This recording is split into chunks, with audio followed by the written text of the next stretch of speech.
spring has only started here in Virginia. Well, in all the United States. But already I can perceive summer. Like, I mowed the lawn today, and all I can smell coming in the window is grass clippings. And it's not one of my favorite smells, but it just reminds me of summer. And you can hear, not a lot, but you can starting to hear some of the crickets and stuff out there. I don't know if we'll have cicada this year or not, but they're loud. But all this reminds me of just, that's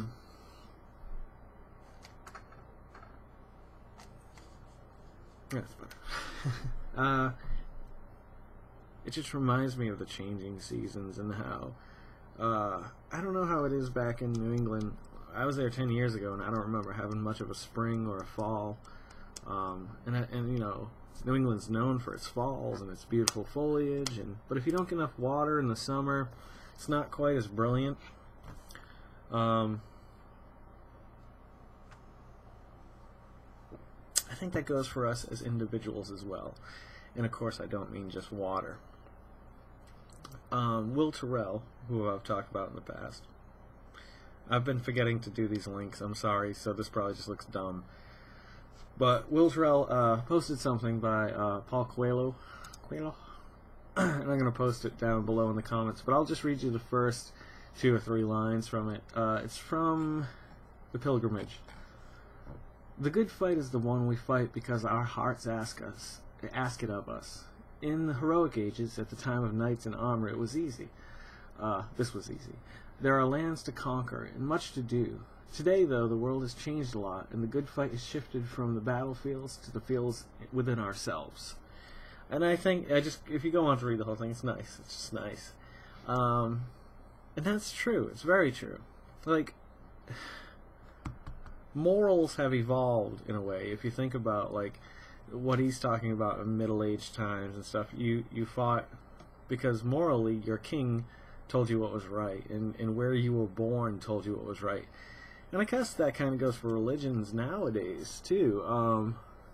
You know, I try to pose this question to my Christian friends sometimes, and I'm not trying to be provocative here. Like, if you have a decent enough answer, I won't fight you on it. I think about, like, you individually were born here in the United States in the year 1975, let's say, just like me. And, you know, you were born in New England and quite possibly raised Catholic. I happen to be raised Baptist. But you were raised into your religion because your parents told you it was the right thing to do.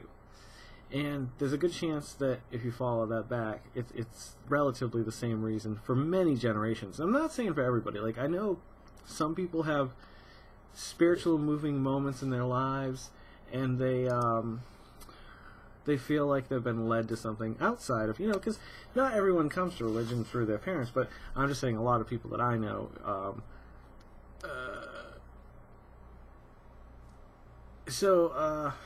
but I think about this, how you know, morality has evolved since the time, like, until now, and that is true. Like, our hearts do guide us, in a way, or maybe it's just impulses in the brain sending these feelings through our body when we think or see something that we believe is in line with our own beliefs.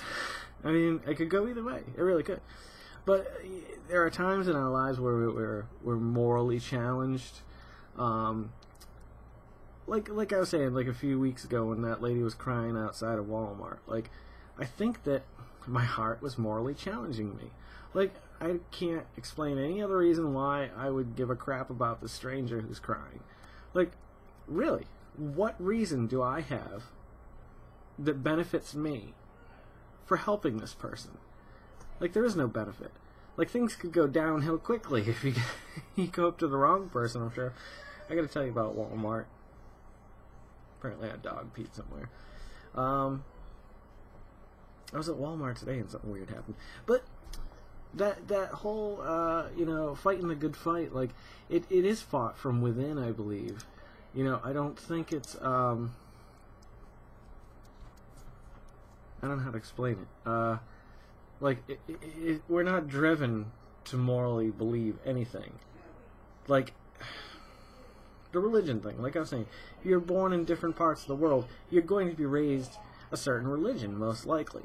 Like, even though you may have come to your religion at the age of 30, 40, 50, 60 years old, whenever, like, a majority of people who come to a religion that's based in their own country. How often do you hear an individual come up to you and be like, I just had this epiphany moment, I was walking down the road, and blah, blah, blah, and I knew instantly that I needed to turn to Islam, or I needed to turn Buddhist, or like, it's not as often as you hear, like with the Christian religion, I would say.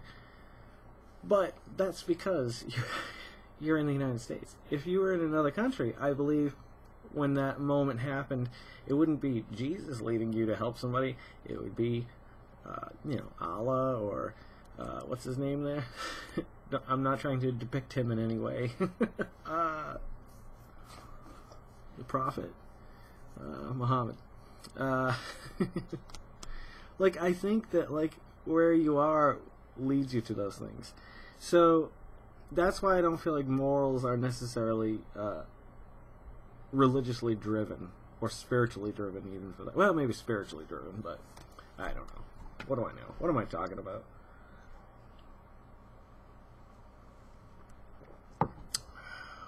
Getting together with Mike tomorrow to hopefully wrap up this Worm book once and for all, pretty much. And call it a day. I can't wait to have this thing in our hands. He's got an idea for another book too. I drew a picture of the main character idea I had, but I don't know where I put it. I'll find it. I'll show you it sometime. It's about, well, I can't tell you what it's about because it's not my story. But it's a kid's book, so needless to say. Apparently Sarah Palin had something to say about waterboarding is how we baptize terrorists. And we had her on the ballot, the card for McCain. You didn't think that one out, did you guys? You didn't. You really didn't. But Paulo Coelho, Portuguese. I think he's Brazilian. He may be European Portuguese. I know it's all, it doesn't really matter. But yeah, really good writer. Check his stuff up. What stuff is check up? Sometimes I just like to scroll through, especially on the second or possible third video of the night, and just see if something grabs me. Nothing's grabbing me tonight, then. But that one quote that I saw earlier really did. I was just like, ooh, I gotta share that. That'd be something nice to share. So that'll be down below. And if you want to check that out. Well, after 8 minutes and 2 videos tonight, I wish I could tell you I had more to talk about. It was a quick weekend. I had to work Saturday, which, you know, I only work every other Saturday. But when I do, it makes the weekend just fly by, because otherwise I would have Saturday, Sunday, Monday, Tuesday off in a row. So this week I will have Sunday, Monday, Tuesday, and then I'll go back to work Wednesday. Just so you know my schedule, because I'm sure if you want to come shop at Given's Books, then you're going to want to come either Wednesday through Friday night from 5 to 8, or every other Saturday.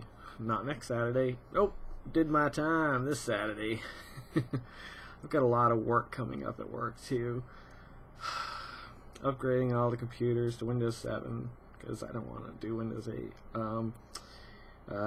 Installing a bunch of RAM. It's just one of those weeks coming up that it's going to keep me after hours, which I don't really like to do, but hopefully I can get a lot of... The RAM should be easy enough, and I'm just going to do like one PC a day, just so that if anything goes wrong, they'll at least have all their stations to do, or the majority of their stations to do ring sales, because there's nothing worse than using the knuckle buster.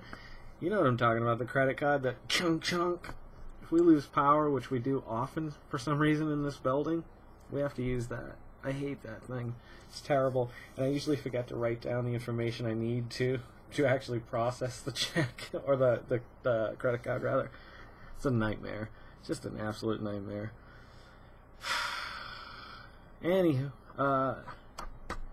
Maybe I'll get a call from IGN. That would be nice, huh?